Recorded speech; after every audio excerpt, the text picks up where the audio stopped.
Magandang araw mga boss. I-road test muna namin itong nabiling sasakyan ni customer. Hindi niya raw mailayo dahil nga sa kumakabig daw sa kanan itong manibela niya.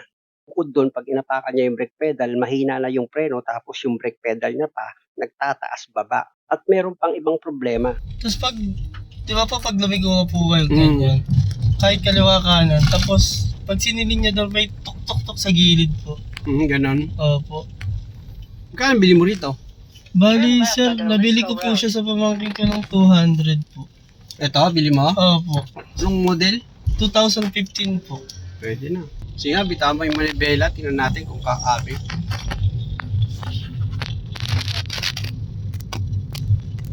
Lalo na po pag, Malakas ba yung kabig? Pag bito mo, kumakabig agad ng ano? pag ano lang po sir, pag medyo mabilis po, tapos pag nalubak po, diretso po siya, ayan po.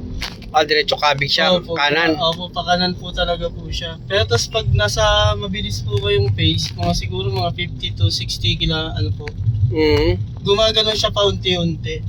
Pag naka 50 ka na. Opo, ganun po. Tsaka pag nalubak siya, automatic po pakanan po talaga siya. Ayun po. Ayun po. Oo nga, no, kumabig nga. Lalo na pag ano po, pag medyo mataas po yung hams or lubak, ganun po siya. Tapos yung, di ba po yung preno niya po? Oo. Mahangin. Tumutunog po kasi. Tsaka parang pag yung binahe ko po siya sa expressway, pagka medyo mabilis. Maraming palang ano no, maraming palang narinig na problema nito. Hindi kaya binili mo na sana bago para wala ka narinig. Natural na kasi, babalik na tayo sir, okay na.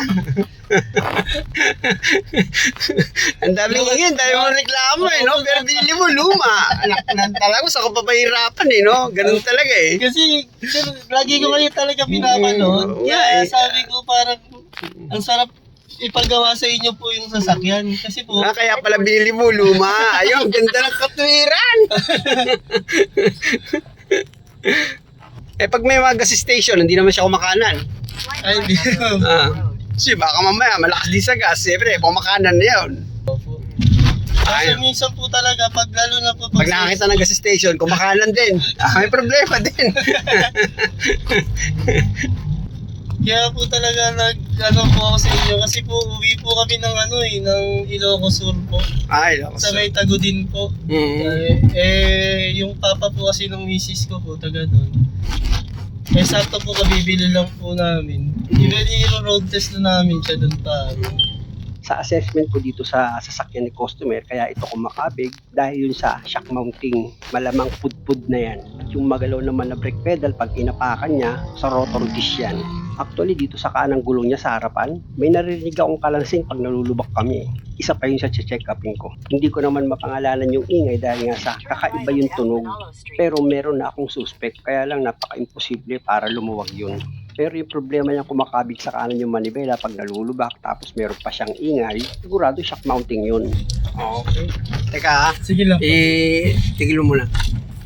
Ipaharap mo dito pag ginawa ko. Sige pa, sige. Alam niyo mga boss, bukod sa nagro-road test ako para ma-diagnose ko yung sira, mina-manual check-up ko pa yan. Para sigurado ako sa paghatol na gagawin ko, hindi ko maagrabyado ang isang customer. Kasi nga, hindi naman lahat ng may sasakyan, mapera.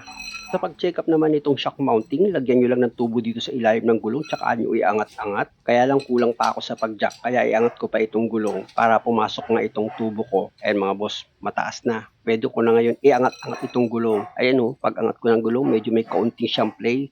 Pero ramdam ko yung shock absorber, matibay pa. Sunod ko namang i-check itong narinig kong ingay, pakinggan nyo. Grabe naman, sa brake caliper nang gagaling yung ingay. Ayon kay customer, bago nila binili ito, katatapos lang itong i-PMS. Sabagay, totoo naman dahil nga sa bago pa yung brake pad niya. Ilapit ko itong camera mga bossing para mas marinig nyo yung ingay pag pinapalo-palo ko itong gulong niya. Ayan mga boss, pakinggan nyo.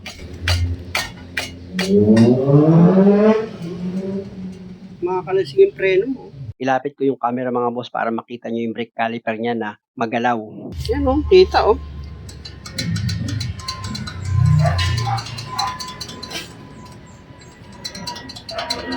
Yun yung narinig ko kanina eh.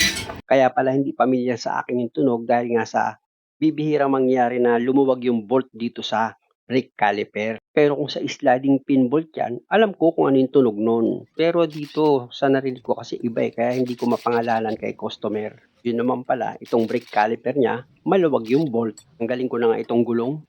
Wait mo naman ni Bella. At ito nga mga boss, pinapa ko itong bolt dito sa brake caliper, maluwag yung sa taas. Ilapit ko itong camera mga boss para masilayan nyo. Sige, pihitin mo. Pag matigas, start mo ang makina. Okay. Off na, switch off. Inyo. Luwag oh.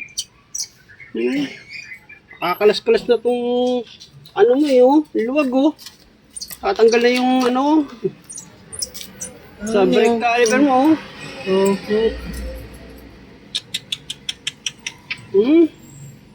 Lumuwag na. Ayun yung narinig ko kanina kaya hindi ko lang masabi. Dahil nga sa imposible naman lumuwag yung brake caliper nito. Wala, lumuwag nga talaga. Sa PMS po ba, hindi nakikita yung mga ganyan? Kaya nga pag nag-PMS ka, kita nga dapat kita talaga dapat lang po yan nung bago ibigay po yan sa amin eh. Wala naman kayo sa PMS ng mga ano. Baka naman si Kuya Mando yung nag-PMS nito at saka si Kuya Rugas. Pag ganun, sayang lang pera mo. PMS? Opo. Ano ba yung PMS? Ewan ko nga po. Pera ng mekaniko sa bulsa. Yun din po kasi talaga sabi ng pamangking ko nakaka-PMS lang daw nila. Ako PMS, di nga naigpitan yun. Baka kunyari lang po PMS ginawa ng Ako naniniwala, dami ko nang ginawa dito PMS eh. mekaniko pupuntahan nila. Kaya nga po hanggat di kayo na-contact, ayaw niya pong ipatingin sa iba yan eh. Kaya nga, ako yung gusto niyang pahirapan eh. Oo nga po eh. Tama, kinakampihan pa sa... kinakampihan pa ako sa misis mo. Lagi ko po kasi kahit siya po sabi niya, lagi mo pinapanood yun. Nanonood eh. At wala pa siya sa sakyan eh. Wala ka pa sa sakyan, nanonood ka na? Nanonood na po. Sir, pakapitot manibela, sir. Tingnan nyo mga boss, check upin ko itong sliding pin bolt niya. Taas, baba, stack up. Tingnan nyo, hindi ko maikot-ikot itong sliding pin bolt. Hindi PMS yan. Stack up yung mga ano mo. Kunyari mo sa akin. Baka nila. Grabe, no?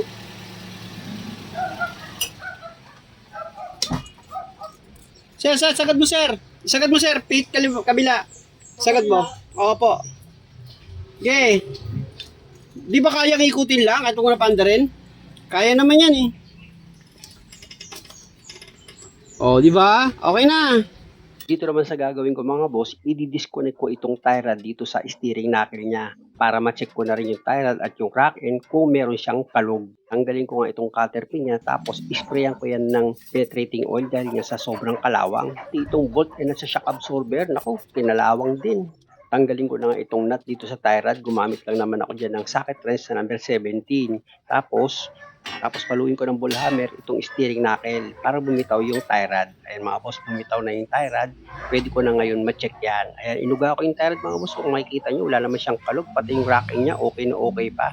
Pati ball joint, yung kilologo ko, okay din yung ball joint niya, walang problema. Kaya, i-disconnect ko sa holder niya itong ABS wire. Ayan mga boss, gumamit lang naman ako dyan ng manipis na flat screw dahil nga sa nakaklip yan dito sa holder niya, itong ABS wire niya. Ayan, tinanggal ko na. At itong rotor disc mga boss, nung kinapa ko, nako. Hindi pantay eh. Kapag inapaka mo yung brake pedal, parang umaalon-alon siya. Oo po sir. Hindi pantay yung rotor disc eh. Kaya nakakaramdam ka ng ano eh. Ano po parang papareface. Oo, paparepace to eh no. Alat ano yun, alon-alon dito eh. Kaya pag inapaka mo yung brake pedal mo, may portion na mataas eh. May portion na lubog. Alam niyo mga boss, kung walang problema ito sa brake pedal, hindi ko ipare-replace yan. Liliyahin ko lang yan. Dahil unang-una, ayaw ko rin mapagastos ang isang customer. Kaya lang talagang may problema. Tataas babaro yung brake pedal niya pag inapakan. Kaya no choice si customer dahil nga sa kailangan talagang ipa-replace itong dalawang rotor disc. Kaya tanggalin ko na itong dalawang bolt na number 17 dito sa brake caliper holder. Ayan mga boss Kung makikita nyo nga, ginagalaw-galaw ko itong dalawang sliding pin bolt, kaya lang talagang stack up. Tanggalin ko na nga itong rotor disc para mapareplace ko na yan. Pero ipakita ko pa rin sa inyo mga bossing. Oh. Tignan nyo yung rotor disc niya. Oh. Alon-alon itong rotor disc niya, kaya ang nangyayari, pag nagpreno si customer, yung brake pedal niya, magtataas baba yun. Dito naman tayo sa problemang kabig at meron siyang ingay. Ang hatol ko dyan, yung shock mounting, yung rubber niya, malamang pudpud na yon. Kaya gamit yung socket wrench at box wrench sa number 19, luwagan ko na itong bolt and nut. At pag maluwag na yan, tuluyan ko nang tanggalin itong dalawang nut dito sa bolt. Tapos yung bolt dito sa taas, sinugot ko na rin.